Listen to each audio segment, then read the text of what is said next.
Mic check 1 2 1 2. Mic check 1 2 1 2.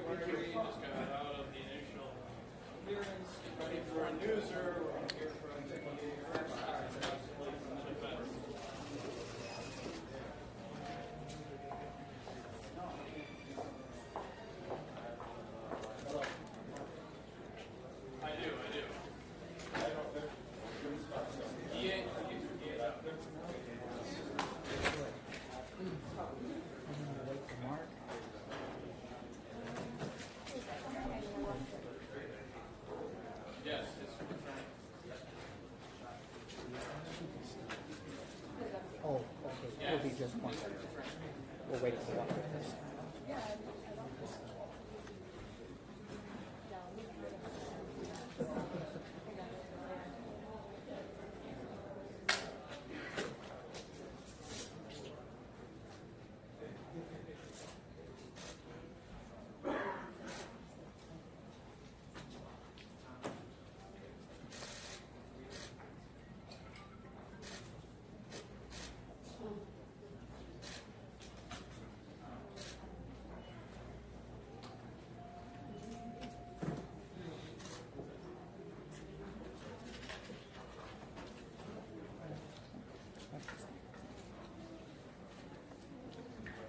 Good afternoon, ladies and gentlemen. My name is Brian Wright. I'm the Barron County District Attorney. Standing next to me is Douglas County District Attorney Mark Fruhoff. Standing behind me is Assistant District Attorney John O'Boyle. He's an assistant district attorney in my office here in Barron County. Also from my office is Assistant District Attorney John Todd from my office, and Assistant Attorney General Annie Jay. This is the prosecution team who will be prosecuting this case. I'd like to thank Wisconsin Attorney General Josh Call for pledging to provide my office with any prosecutorial resources we need in the days, weeks, and months ahead. Today, we start the legal process. That began today by the filing of the criminal complaint and the defendant's initial appearance. It is important to remember that Mr. Patterson retains a presumption of innocence unless and until he is convicted of the charges filed against him. That is why, going forward, my office will not provide additional details about this case while it remains an open case. I ask you to respect the fact that this case will be tried in a court of law.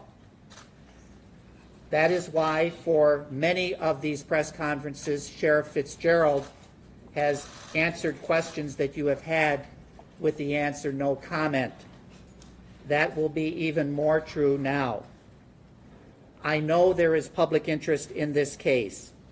Any scheduled hearings and the trial are open to the public, and so information as to the status of this case will be readily available to all of you and to the public.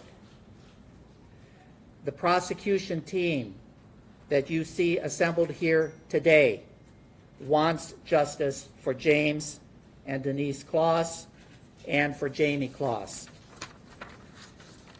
I assure you that while you will not receive public statements from my office about this case, the prosecutors who I have introduced and myself will be working hard to convict the defendant of the charges filed against him.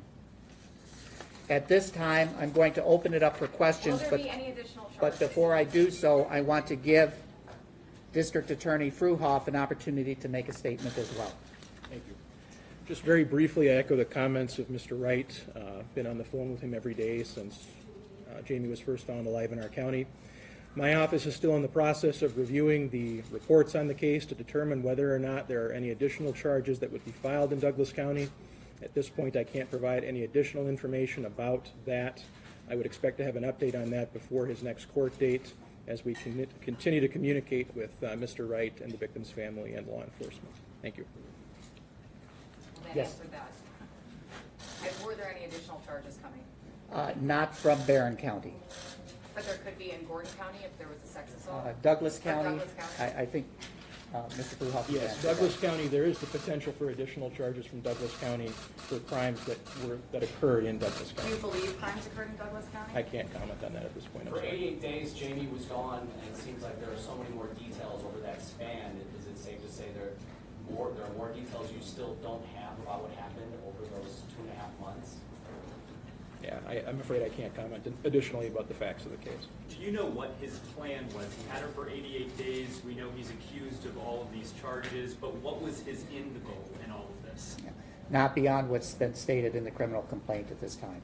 Could you step forward with the answers? Sure. Do we know what he was doing when he left the home the day that Jayme escaped? I don't have a comment on that at this point. You know why that was the day she chose to escape? She'd been left for 12 hours at a time, other days. Why that day she decided to try to escape? Again, at this point, I have no comment, but throughout the court proceedings in this case, there will certainly be more information in the various court proceedings, whether those be motion hearings or if we get to the point of a trial. Have you had a chance to talk to anybody else who might have? I think you were first, Have you sir. had a chance to talk to anybody else that might have been at the home in Gordon? We've heard, according to the documents, his father was there, among other people who might have visited. I have not spoken to anyone else. Can you talk about the reward? Everyone is wondering, there was that $50,000 reward out. Jayme essentially saved herself. Is Barron County going to refer that money? That's a question for someone else other than me. If this goes to trial, is there any chance this might be moved down to Barron County? That would be determined by motions. I'm not aware of any motions yet having been filed, but that would be dealt with at a later time. In the criminal complaint, it says that he told detectives that he did this, he committed these crimes. How does that play into your case? You say that he's presumed innocent until proven guilty. There is a process that will take place at the right time. We will present our evidence, and we will argue why the evidence shows beyond a reasonable doubt that he did it. Is there a signed confession? I'm not going to answer that at this point. I can tell you that the criminal complaint lays out information that he provided to law enforcement officers. Have you been able to gather additional details beyond the criminal complaint that would indicate why he did this? That's not a question that I'm prepared to answer at this time. I will again tell you there is additional information that is not contained in the criminal complaint. How did we know exactly where she lived? That's stated in the criminal complaint. He was driving, I believe it was either to or home from work, saw a school bus, saw her, and had made the decision at that point that he was going to take her. And he watched her go from the school bus into her home. I don't think that's specifically stated in the criminal complaint, but that's where he observed her.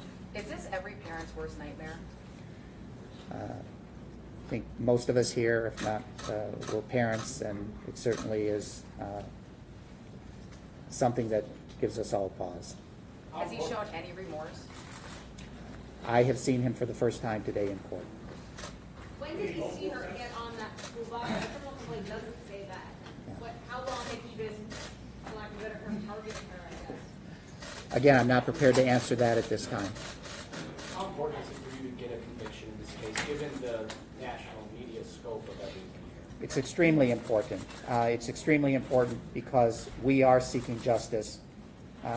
We have two parents of a 13-year-old who are deceased. We have a 13-year-old who was abducted for 88 days against her will forcibly.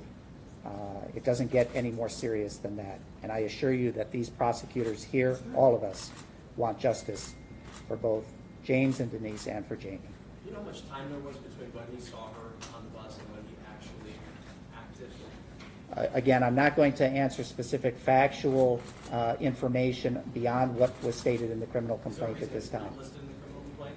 Criminal complaint establishes probable cause for the charges that have been filed. In the criminal complaint, there's no mention of any potential molestation. Other than it didn't happen or leaking that out. Again, no comment on that at this time. Sir, could you tell me about the gathering of evidence at the scene? Have you, as the Barron County Sheriff, done a good job at this point from what you can see? Or is there any mistakes or any concerns that you have of the gathering of evidence in this case? law enforcement work, and that includes Barron County Sheriff's Department as well as other law enforcement agencies. As I indicated at an earlier press conference, there were hundreds of officers who assisted. The work that they have done has been incredible. And that, I believe, with all of my heart, is one of the reasons that this all came together the way it did for Jayme to now be safely home. If you think about it, the fact that a stranger would have recognized Jayme, that was because of the work of law enforcement. The fact that Douglas County deputies acted so quickly was again because of the work of all of the law enforcement officers who had involvement in this case. I can't speak highly enough of the work they did. Jayme deserves enormous credit as a 13-year-old, and she has such bravery to have done what she had done. But there were many, many others as well that if all those pieces had not fallen into place on that particular afternoon, the outcome could have been very different. Sir, the criminal complaint makes it sound like the deputy actually witnessed Patterson's vehicle exiting the crime scene or on the road coming away from the crime scene. Why were we not told about that vehicle, and was that lead thoroughly investigated? Again, I think you were had prior interviews with Sheriff Fitzgerald, and I believe he felt that was information that should not be disclosed at the time. We're now in the process of proceeding with the prosecution, so it was the appropriate time to release that information. If this goes to trial, are you going to have Jayme testify? That's a decision that will be made much later than today. At this point, we have no intention of having her have to testify at any proceedings coming up. You had mentioned that there may be more information coming out of Douglas County. Do you have a timeline for when you are hoping to release more information? I would anticipate having more information on that before his next court date in February. Are there any discussions with the deal yet? I'm sorry, any? Deal discussions yet? No. Will you consider having him undergo a mental health evaluation? Again, that would be done through motions, and no motions asking for that have been filed at this time. He remains in jail. Will he be allowed to have visitors? That's a jail policy. I don't have an answer for you. How are the deputies who have been investigating this case doing, especially the ones who responded to that initial scene? I think they're doing fine. As you can tell from the criminal complaint, it was a gruesome scene, but they're trained. I think many of them have had experiences. So it's not an easy job. We all know that, but they're doing fine. What about the visitors that went to Patterson's home? Did they have any inkling that something was off? Again, I have no information to give you other than what I've stated in the criminal complaint about that. Have you interviewed other people besides the people that are cited in the criminal complaint about Patterson or maybe his motives? No. Do you plan on? I haven't. I'm sure law enforcement has. It sounds as if this was random. Do you know a motive yet, or are you still trying to find that out? At this time, I'm going to leave it to what's in the criminal complaint. Again, there is more information that will come out as the proceedings continue. Can you talk about Jayme as a witness, and are you going to have to talk to her further interviews down the road to get more information? When you were that first night, when she was in the hospital in Blue, how much did she just have a lot of details and just kept on talking? Or? Again, no one here was present for that. That was law enforcement. That was victim witness coordinators and advocates. And so I've seen Jayme in terms of the photographs and the stories about her. She just seems like an incredible young woman, but I have not yet met her. Can you expand on Jayme's escape? Did she have to break out of the home, or was she able to let herself out of the door? The criminal complaint indicates that she was able to push herself out from under the bed and that she put on Patterson's shoes. They were on the wrong feet, but she was able, then she walked out the front door and saw Ms. Hutter, and at that point made the statements that she was in need of help. It says that she left after he had left. Was it immediate? Did she wait a couple hours? Do you know how quickly she tried to escape upon him going where he needed to go? Again, I'm going to stay with the information in the complaint for now. The criminal complaint says that Jayme had told detectives that Patterson's dad would often visit on Saturdays. Are you all going to be talking to any of his family, including his dad, who was in that house, according to Jayme? Again, I don't know what the status of the law enforcement investigation is at this point. That would be a question for them. Patterson had a number of people visit the house while Jayme was there. Is there any indication that those people assisted in this crime in any shape, way, or form, or do you still believe that Patterson acted alone? At this point, we've charged based on the information in the reports that I have received. We've charged what we believe happened. So the answer to that is no. All right. Any other questions? Why don't we take two more? If there are no other questions, thank you all. Yes. Is this the best outcome for both given the circumstances of everything that happened? Yes, and as I indicated, everything had to fall into place that afternoon for it to have happened. 10 minutes either way on either side. I just, it doesn't take much imagination to figure out what likely would have been the result. So, yes, best case outcome. We're so grateful for Jayme and her safe return. And now it's time for us to obtain justice for her and for her parents. What does it say about Jayme's bravery or courage to be able to do something like this after nearly 3 months of captivity? Unbelievable. She's 13 years old. And if you read the criminal complaint, you can see the amount of control that he was exerting over her. And at some point, she found it within herself at 13 years old to say, I'm going to get myself out of this situation. I think it's incredible. Prosecutor, any idea why he did this? We understand the details that you told us with the criminal complaint. What was the motivation? Why this control over this young girl? Why did he do it? Again, I'm not going to speak beyond the information in the complaint at this point. There is more information that, as we proceed, that will be made available, whether it's through these court proceedings and the motions that we have, or if we have a trial, the trial itself. So there's more, but at this point I'm going to rely on what's in the complaint and limit my remarks to that. I think it gives a pretty good explanation for what occurred, why we filed the charges we did, and we'll proceed from there with further proceedings in the case. Do you believe this is going to trial? At this point, we have every reason to believe it will go to trial, yes. Sir, did he explain why he was so eager to confess every detail? Again, let me say we're probably getting late for everyone. We'll do that question and one more. I don't want to go beyond what's in the criminal complaint. Does the outcome of this case give us more hope for missing children cases going forward? Yes. Why? Okay, thank you.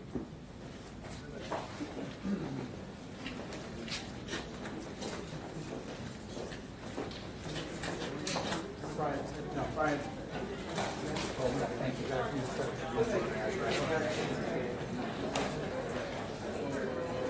They're probably sent.